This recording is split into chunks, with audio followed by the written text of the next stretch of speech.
Alright guys, I've been trying to go live on Facebook and on Instagram, but I got no service. So what I'm going to do is I'm going to record a quick video here, and then I'm going to put it up on YouTube, and I will share it on my Facebook and Instagram, okay?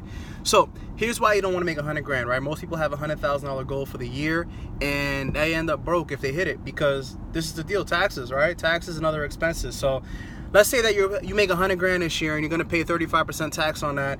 It's going to bring you down to about 65,000 for the year, right? Let's also say now that you got you live in a decent place. You don't live in like the middle of Idaho nowhere. No offense to people in Idaho, but you're not going to pay the same kind of rent or living expenses that you would pay in like a New York City or Miami or in Atlanta or some major part of the United States or around the world, right?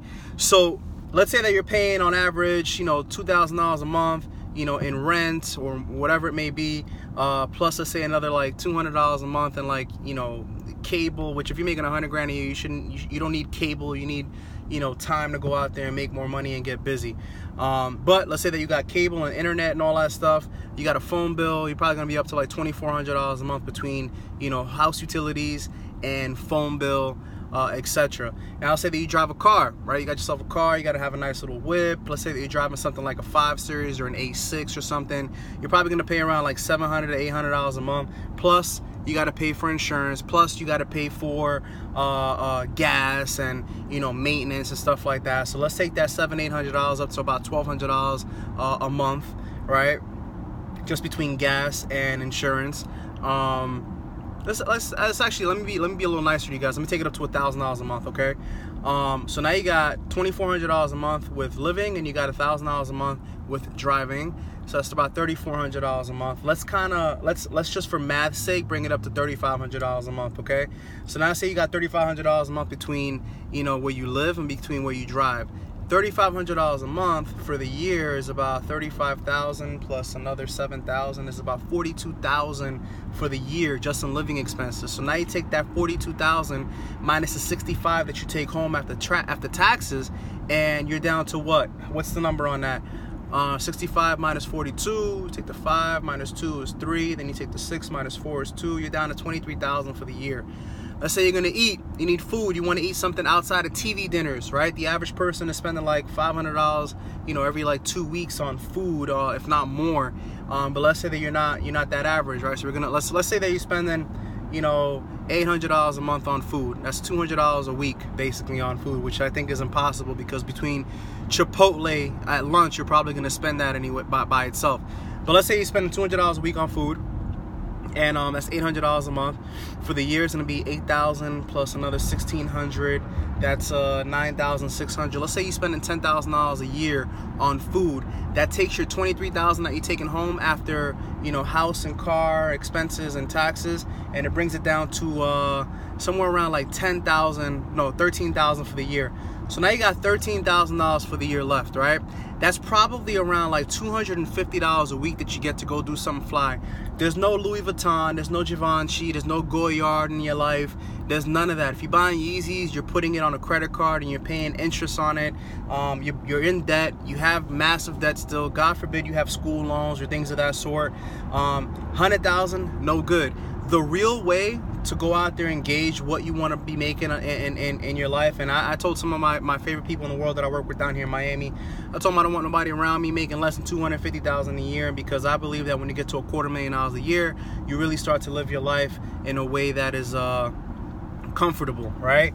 And also, earning it in a way where you're making passive income on that. A massive part of that has to be passive income, because if you got to chase it around, you're not going to have as best a quality of life as somebody who has it on a passive income standpoint, right? So what's the real way to set your goals? This is the real way to set your goals. Think about what it is that you want, right? Let's say that you want to be driving let's say you want to drive a Range Rover, right? I got a nice Range Rover. Go to the dealership. Find out how much it would cost to own one of those cars, to pay a monthly on it, if you're going to pay a monthly note on it. Find out. Ask, you know what I mean? I'll tell you this, the average price that somebody will pay for a Range Rover on a monthly basis is probably going to be around somewhere between $1,500 to $2,500 a month, depending on the model that you have and depending on, your credit score and the down payment and all that stuff. But let's say you're paying $1,500 a month on a Range Rover, plus gas. You're gonna fill this thing up at least twice a week. So you're talking about $70 every time you do it. 714, that's $140 a week times 4. That's 280 times 2 is 560, something like that. Let's just call it $600 a month on just gas on top of your $1,500 a month that you're paying for the car plus insurance or whatever. So let's say that you're going to be spending, you know, let's say you're going to be spending, let's just be modest. Let's say that you're spending $2,200 a month to drive a Range Rover, right? That's your dream car. So boom, you got one thing up. Then you want to think about your dream crib, your dream home, right? Look at the houses that you want to live in. Look at the places that you want to be at.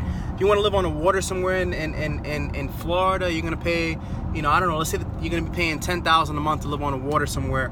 You know, put it up on your board. Put it up on there. Look on Zillow. Like, look up Zillow and look at what the lease rates are going for some of the places that you guys dream at living on, right? I'm sorry, dream of living at, right?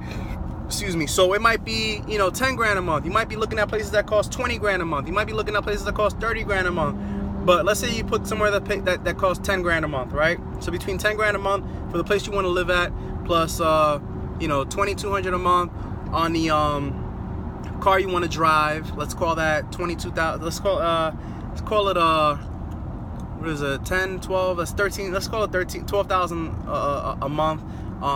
To have those two things, then you got to pay for the pool guy. You got to pay for the grass to be cut. You got to have all these other things. So let's bring it up to like 15,000 a month between those two things. What else, man? What else you want to do? You want to be able to shop. You want to go, you know, on shopping sprees. Let's say that, you know, you want to go on $10,000 shopping sprees every month. You want to take your lady with you. You want to take your kids with you. You want to do all these big things. So that brings your lifestyle up to like $25,000 a month. Let's say you want to take care of your mom, right? You want to replace your mom's salary. Let's say that she's making, you know, $50,000 a year at her job, and you want to replace it. You want to retire your mom. So you put another what's that, like it's like $3,500 a month to make 50 grand a year. So you add that to your monthly expense, you're up to like 20 grand a month. All right, so let's stop there, right? So 20 grand a month times 10 months is 200,000 for the year. Then you take it forward a little bit more, 2 more months, so that's 240,000 for the year, right? Then you got to take into consideration taxes, all right? So taxes are about 35%, 40%. Let's just call it 50% for math's sake. So for you to live that kind of way, you got to be making at least $500,000 a year. You got to be making $250,000 a year. So you're gonna have to backtrack a little bit. You're gonna have to cut a lot of that stuff in half. So $10,000 a month for a crib, you're not ready for that. You got to bring it down to $5,000 a month for a crib. You know, $1,500 a month for a Range Rover, maybe you're not ready for that yet, but you can get down to, you know, maybe $1,000 a month for a 5 Series or a 6 Series or something cool like that. What else? Retire your mom. You know, maybe you can do that, you know, but maybe not retire her all the way. Maybe you can just cover all her bills, right? Maybe your mom is paying, you know, $2 grand a month for an apartment in New York or somewhere, and that $2 grand a month ends up being like $24,000 for the year.